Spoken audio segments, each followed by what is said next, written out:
বেছে বেছে ফিলিস্তিনের গাজার স্কুলগুলোতে টার্গেট করে হামলা চালাচ্ছে ইসরায়েল।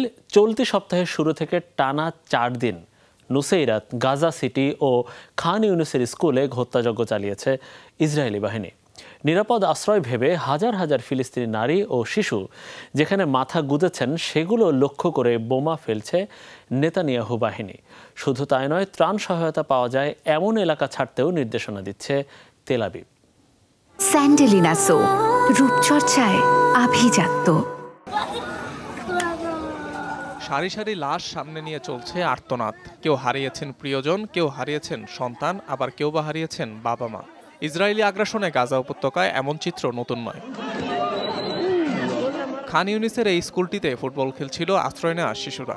ইসরায়েলি বোমার তাণ্ডবে মুহূর্তে বদলে যায় চিত্র, আনন্দ রূপ নেয় বিষাদে। চারদিকে ছড়িয়ে পড়ে হাহাকার। কিছুক্ষণ আগেও যে স্থান ভরপুর ছিল প্রাণ চাঞ্চল্যে, তা যেন রূপ নেয় মৃত্যুপুরীতে।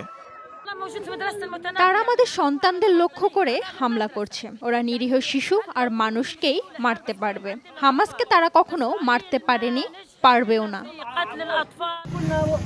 স্কুলের গেটের কাছে ছিলাম, বাচ্চাদের জন্য জিনিসপত্র কিনতে যাচ্ছিলাম। হঠাৎ করেই বিকট শব্দ হয়, মানুষ চারদিকে ছুটতে শুরু করে।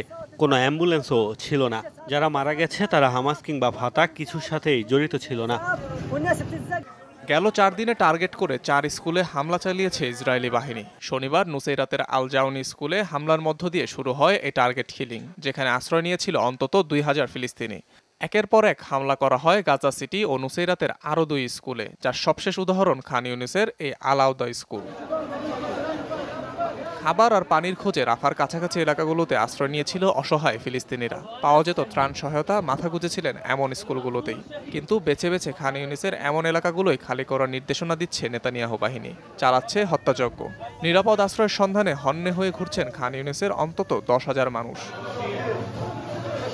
গাজায় আগ্রাসন শুরুর পর থেকেই স্কুল এবং আশ্রয়কেন্দ্রে ইসরায়েলি হামলায় প্রাণ হারিয়েছেন 500-রও বেশি মানুষ। এমনটাই বলছে জাতিসংঘের ফিলিস্তিনি ত্রাণ সহায়তা সংস্থা। অনিক রহমান, যমুনা নিউজ।